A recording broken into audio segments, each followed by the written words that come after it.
It was a peaceful sunny day. My sweet daughter, Emma, was holding my hand and smiling up at me.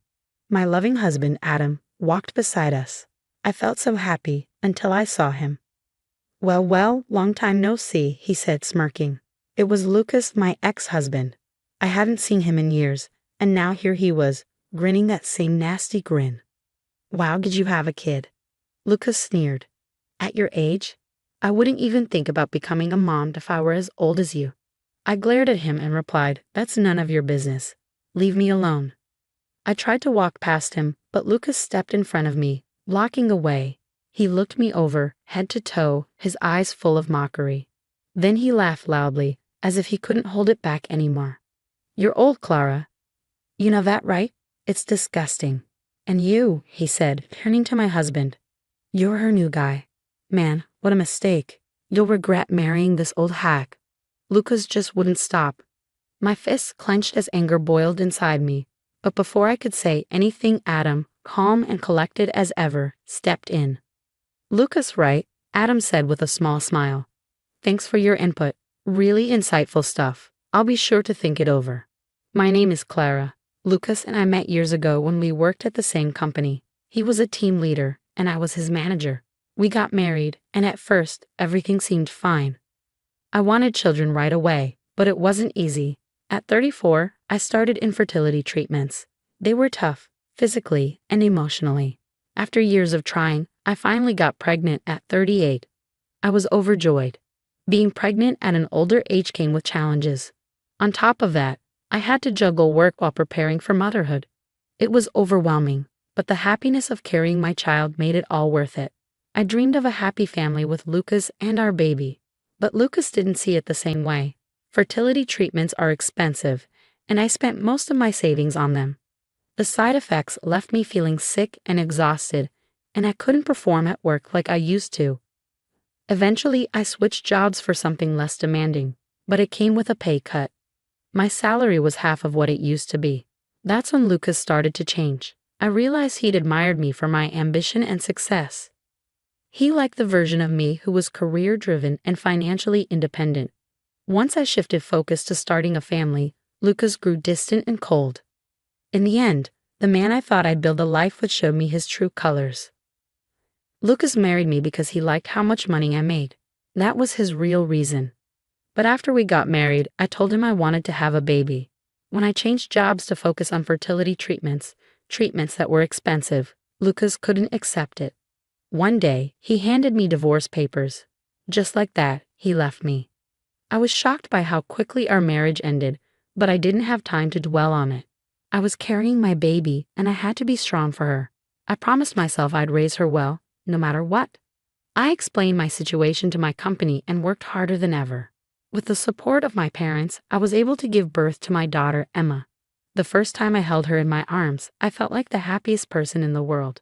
Tears of joy streamed down my face. But someone else was even happier than I was, my new husband, Adam. Adam and I first met as business partners at my old company.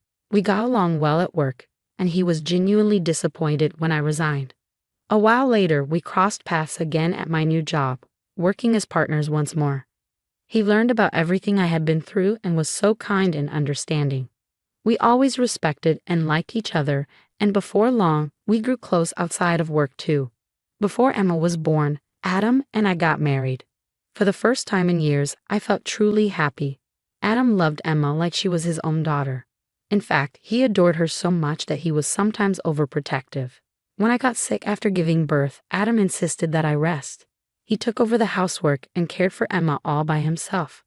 I knew Adam truly loved both of us. One sunny day, we decided to take a walk at the park. Emma fell asleep in her stroller shortly after we arrived. As we strolled, I noticed a familiar figure walking ahead of us. I quickly grabbed Adam's arm and tried to turn back the other way, but it was too late. The man had already spotted me. He looked at Adam and Emma with a surprised expression, then started walking toward us with that same nasty smirk I remembered all too well. Well, well, long time no see, Lucas said. Lucas, I muttered under my breath. Long time, he repeated, still grinning. Did you have a kid? Yeah. Got a problem with that? I shot back. No, I'm just amazed. How could someone your age even become a mother? He sneered. That's none of your business. Leave us alone, I replied firmly, trying to keep my voice steady. As I tried to walk past him, Lucas stepped in front of me, blocking the way. His eyes swept over me from head to toe. And then, as if he couldn't hold it back any longer, he burst into laughter. You're way too old to be a mom. It's disgusting. He kept going, relentless as always, and then he glanced into Emma's stroller. And your kid? Wow, she's as ugly as you are, Lucas said with a cruel laugh. Don't you dare say another word, I said through clenched teeth. If it were just about me, I might have let it go. But insulting my daughter, that was too much. I took a step forward, ready to stand up to him. But before I could say anything, Lucas's eyes shifted to Adam, who stood calmly beside me. And you must be the new husband, Lucas said, still grinning. You married this old hag, and she's got a kid with someone else. Really? Pathetic. Lucas's voice was dripping with mockery as he added, You know, Clara, the only good thing about you was how much money you made. That's why I married you. Without your paycheck, you're worthless. Then he turned his attention back to Adam, his smile growing even nastier. In this world, it's all about profit and gain, my friend. Only fools marry for love or loyalty. People like Clara, who give up good jobs to have kids, are just losers. You better watch yourself, Mr. New Husband. If you don't understand profit and loss, you'll regret it. Trust me. His loud, obnoxious laughter echoed through the park, shattering the peaceful afternoon. I clenched my fists, shaking with anger. I couldn't let him insult me, Adam, or especially Emma like that. I was ready to march over and tell Lucas exactly what I thought of him. But just as I moved forward, Adam gently placed a hand on my arm, holding me back. He hadn't said a word the entire time, quietly observing the scene. Clara, wait, calm down, Adam said gently, his hand resting on my arm. Wesley, I can't just stand here and stay quiet after hearing something like that, I argued, still fuming. I understand how you feel, but violence isn't the answer, Adam replied, smiling at me. I hesitated and slowly lowered my fist. Clara, do you know this man? Adam asked, his voice calm. He used to be one of my coworkers, I replied. I couldn't bring myself to tell him that Lucas was my ex-husband.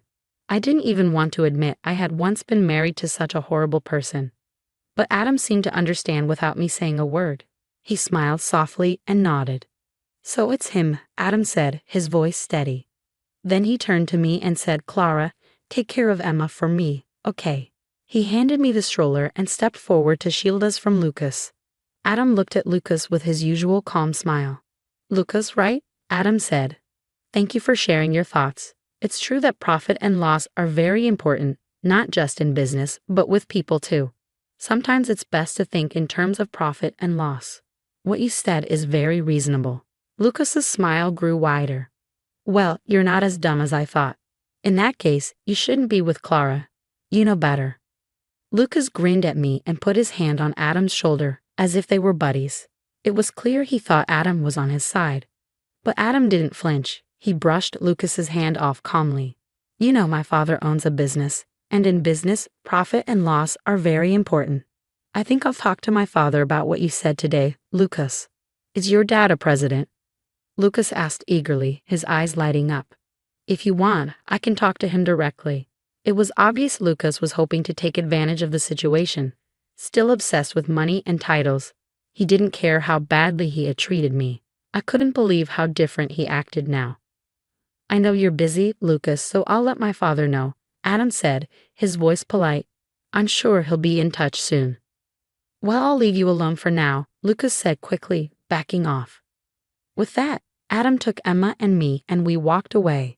As we passed Lucas, he glanced at me and I couldn't help but feel a little sorry for him. The next day, Lucas went to work and was immediately called into his boss's office. The president of one of his company's major partners had filed a complaint about him by name. That president? My father-in-law, the one who knew all the details about my divorce with Lucas. He was absolutely furious. Adam called Lucas's boss and told him about Lucas's terrible attitude, emphasizing how important it was to properly manage employees. My son told me that one of your employees mentioned the importance of profit and loss, Adam said. You should really consider how much damage one person's mistake can cause. When Lucas's boss finally understood what had happened, he called me. Hello. Clara, I'm sorry. Lucas's voice came through the phone. I was caught off guard by his apology.